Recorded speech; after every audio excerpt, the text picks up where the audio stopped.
په باره کې د نبی کریم صلی الله علیه وسلم نه چې کوم دي دا مختلفې طریقې نقل دي، مختلف عدد نقل دي، او خاص کر بیا شپې تهجد باره کې بعض احادیثو کې راځي نبی کریم صلی الله علیه وسلم 14 رکعاته کړي دي، بعض احادیثو کې راځي 19 رکعاته کړي دي، بعضو کې راځي 19 رکعاته کړي دي. نو تهجد داسې طریقه کومه یوه ده چې دا ټولې خبرې هغې راګیرې کړي دي. نو یو ناشنا تطبیق چې کوم دی په فتح الملهم کې شبیر احمد عثماني رحمه الله کړی دی، او بیا په درس ترمیزي کې دي تقي صاحب دلته نقل کړی دی په ابواب الوتر کې. د هغې یو مزیدار طریقه داره او غزان سره چې کوم دی دا یاد ساتئ او په دې باندې خپل عمل کوئ، دا ټولې مسلې به حل شي انشاءالله. په دې کې د نبی کریم صلی الله علیه وسلم د تهجد طریقه دا وه، اول به د تهجد نه چې کوم دی 2 رکعتونه وکړل خفیفتین،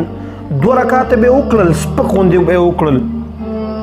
او دا به یو تمهید چې د پاره د وروستو تهجدو چې 2 رکعاته به وکړل، د هغې نه پس به نبي کریم صلی الله علیه وسلم 8 رکعاته چې کوم دی دا تهجد دا وکړل، اصل تهجد. نو لږ شو، د هغې نه پس به نبي کریم صلی الله علیه وسلم 3 رکعاته وتر دا وکړل. نو 14 شو، د هغې نه پس 2 رکعاته بیا دا مسنون دي چې سړی په ناسته باندې وکړي. نو د الله نبي به په ناسته باندې بیا 2 رکعاته وکړل، نو 15 شو، او بیا به د هغې نه پس بیا چې کوم دی 2 رکعاته د سحر سنت وکړل، د 19 شو. نو عام حالاتو کې چې د الله نبي چې کله په اول او په ابتدا کې چې کوم دی دغه طریقې سره به یې مونځ کوو. نو کله کله انسان چې کوم دی کم وکړي، نو بعضې صحابه کرام فرمایي چې لکه نبي کریم صلی الله علیه وسلم 15 رکعاته مونځ وکړو، نو هغې د سحر مونځ کټ کړی دی. دا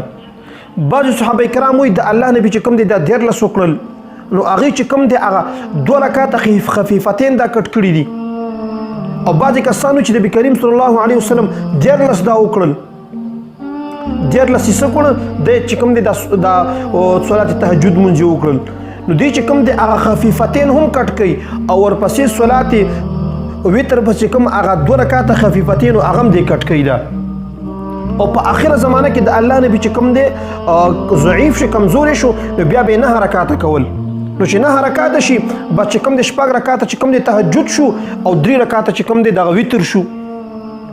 او چې کوم نو دا د الله نبی نه چې کوم دی هغه طریقه نقل ده. نو بعض صحابه کرام یو کیفیت بیانې، کله بل یک کیفیت بیانې، خو عامه طریقه چې کوم دی د الله د نبی د تهجد دا وه، عامه طریقه د الله نبی د تهجد سوه هغه دا وه. نو په دې باندې عمل کول دا پکاري، او مختلفې طریقې دي بګیره. نو ټوټل 19 رکعاته شو، نو چې څومره ستا خوښوي د 8 رکعاتو نه مخکې 2 رکعاته خفیفتین کول، او دغه رنګې چې کوم دی د وتر نه بعد 2 رکعاته کول په ناسته باندې، دا بیا بېل سنت دي.